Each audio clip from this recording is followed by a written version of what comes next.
एक मालिक को जब अपनी ही मेट से प्यार हो जाता है, लेकिन उस मेट के असली इरादे क्या है ये किसी को नहीं पता। एक मेट ने क्यों अपने ही मालिक की बेड पर संबंध बनाते समय हत्या कर दी। आज की हमारी फिल्म का नाम है द हाउसमेट, जो कि एक वियतनामी फिल्म है और रिलीज हुई थी 2016 में।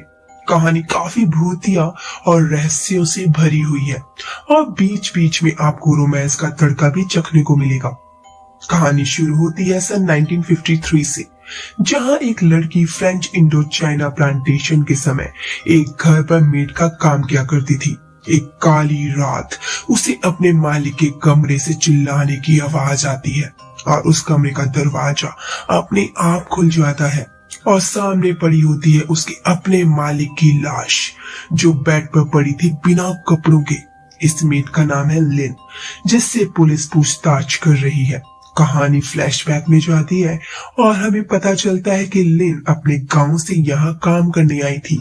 यहाँ उसे मिस हुन मिलती है और वो लिन से उसकी यहाँ आने की वजह पूछती है। लिन बताती है कि उसे काम की तलाश है और उसे कुछ लोगों ने बताया है कि इस घर में एक खूबसूरत काम वाली की जरूरत है।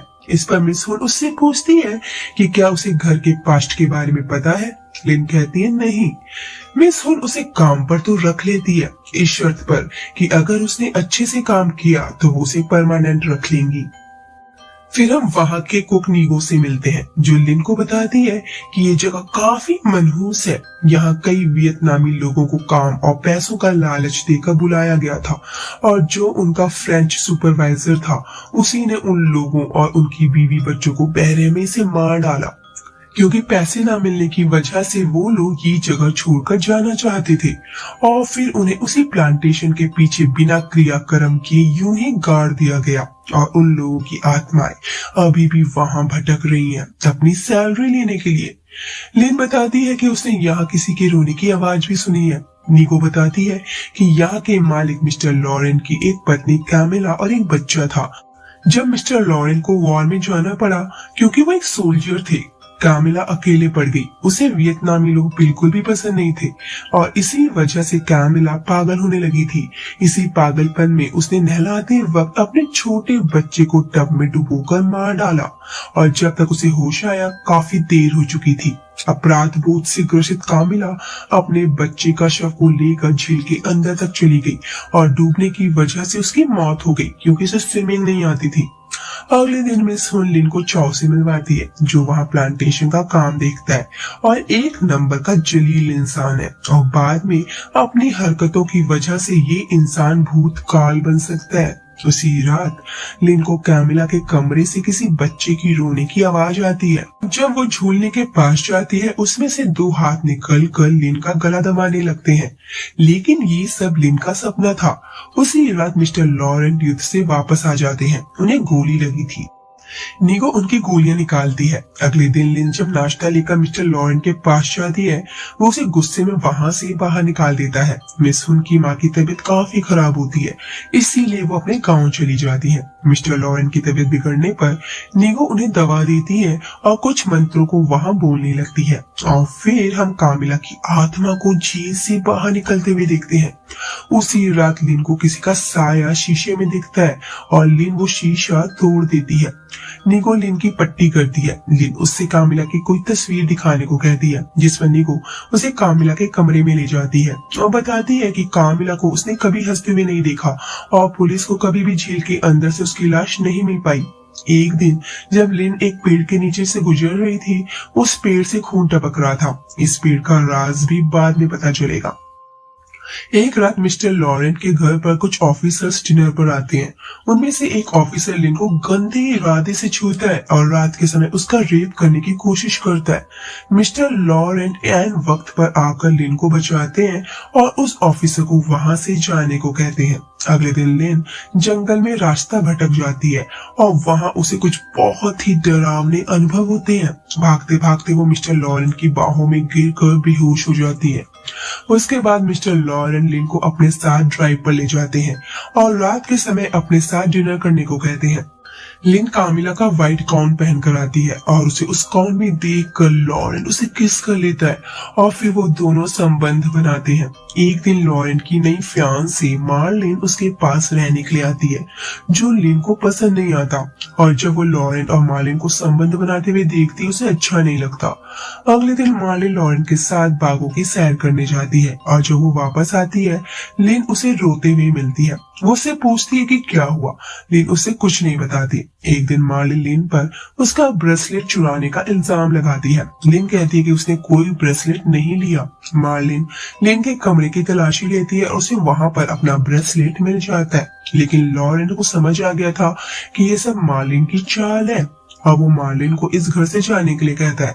मार्लिन कहती है कि उसने एक नौकरानी के साथ संबंध बनाकर उसे धोखा दिया है। ये सब सुन लॉरेंट मार्लिन को घर से निकाल देता है और उसके जाने के बाद वो लिन के पास आता है और दोनों फिर से संबंध बनाते हैं। उधर मार्लिन की कार के नीचे कोई चीज आ जाती है और जब वो चेक करती है वो कामिला का भूत होता है। घबराकर मार्लिन अपनी कार स्टार्ट करती है लेकिन उससे हो नहीं पाता, जिस वजह से वो पैदल भागने लगती है और कामिला का भूत उसे कार से कुचल कर मार डालता है। अगले दिन मिस हुन वापस आ जाती है और पूछती है कि किचन का सामान किसने किसके कहने पर बदला है। लिन बताती है कि उसी ने ये सब मिस्टर लॉरेंट के कहने पर किया है। मिस्टर हॉर्न लॉरेंट से बात करती है। लॉरेंट बताता है कि इस घर को रेनोवेशन की जरूरत है और वो मिस्टर हुन को वापस उनके गांव जाने को कहता है। मिस हुन समझ जाती है कि लिन ने लॉरेंट को अपने हुस्न के जाल में फांस लिया है। लिन उससे कहती है कि अब वो इस घर की मालकिन है और मिस हुन अपना हुस्न लेकर यहाँ से दफा हो जाए।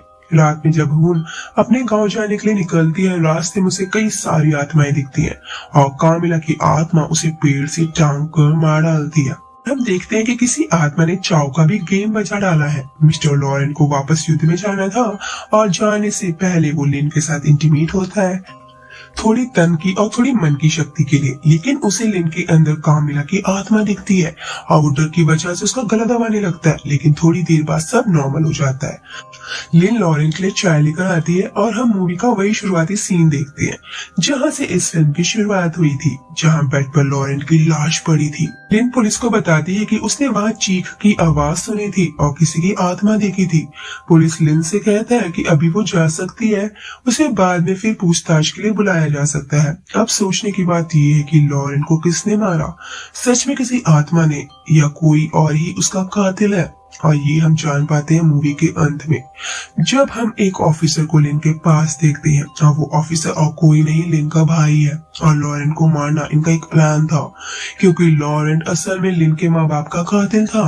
लिन के माँ बाप उसी प्लांटेशन में काम किया करते थे और एक दिन जब उन्होंने वहां से भागने की कोशिश करी, मिस हुन ने चाव को ये खबर दी थी। इस पर चाव ने उनके माँ बाप को पेड़ से लटका कर मार डाला और जिस पेड़ से खून टपक रहा था वो वही पेड़ था जहाँ लिन के माता पिता को लटकाया गया था और उन्हें मारने की परमिशन लॉरेंट ने ही दी थी, इसलिए उसने चाव और मिस हुन को मार डाला। लेकिन मार्लिन को किसने मारा? ये तो भूत या कामिला की भूत का ही काम है, क्योंकि कामिला एक पॉसेसिव पत्नी थी। वो अपने पति को किसी और औरत के साथ बर्दाश्त नहीं कर सकती थी, इसीलिए मार्लिन को उसी ने कार से कुचलकर मार डाला। मतलब कामिला का भूत अभी भी भटक रहा है।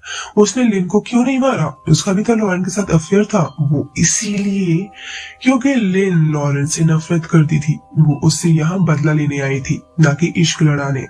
लास्ट में हम लिन को उसकी माँ की कब्र खोदते हुए देखते हैं, जहाँ अंदर उसके माँ बाप का कंकाल पड़ा हुआ है और वो उन दोनों के बीच जाकर लेट जाती है और फिर हमेशा के लिए उस हॉन्टेड हाउस को छोड़कर वहां से चली जाती है।